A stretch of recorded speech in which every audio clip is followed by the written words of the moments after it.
এই মুহূর্তে আরো একটা বড় আপডেট আপনাদের সামনে তুলে ধরবো। 100 দিনের কাজের টাকা নিয়ে একটা বড় সড় মন্তব্য করেছে হাইকোর্ট। কাজের টাকা শ্রমিকদের হাতে যাক, সেটা আদালত চায়। গরিবরাই 100 দিনের কাজ করেন, যত দ্রুত সম্ভব গরিবরা যাতে টাকা পান সেটাই উদ্দেশ্য।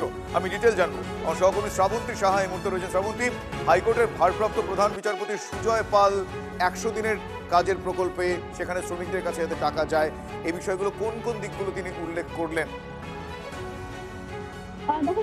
এই মামলা দীর্ঘদিন ধরে চলছে। সম্প্রতি শীর্ষ আদালতের পক্ষ থেকে এরকম রায়ও দেওয়া হলো যে দ্রুততার সাথে এই মামলাটি নিষ্পত্তি করা হোক। পরবর্তী সময় ক্ষেত মজুর সংগঠন যারা মূল মামলাটি দায়ের করেছিল তারা একটি আদালত অবমাননার মামলা করে, যেটা বর্তমানে বিচারপতি ভারপ্রাপ্ত প্রধান বিচারপতি সুজয় পাল শুনছেন।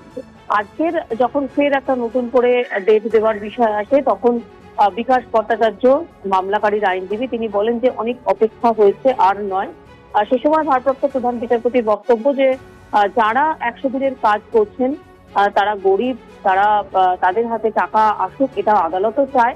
দ্রুততার সাথে তারা যাতে এই ইমপ্লিমেন্টেশনটা যাতে হয়, যেটা মূল স্কিমের ইমপ্লিমেন্টেশন, সেটাই আদালত চাইছে এবং এর জন্যই এই মামলা যাতে নিষ্পত্তি করা যায় সেদিকে আদালত নজর দেবে।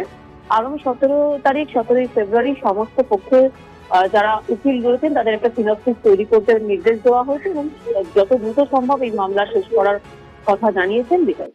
বুঝতে পেরেছি। ধন্যবাদ শ্রাবন্তী। আমার সহকর্মী শ্রাবন্তী আমার সঙ্গে ছিলেন। 100 দিনের কাজের টাকা নিয়ে একটা বড় সড় মন্তব্য হাইকোর্টের। কাজের টাকা শ্রমিকদের হাতে যাক, সেটা আদালত চায়।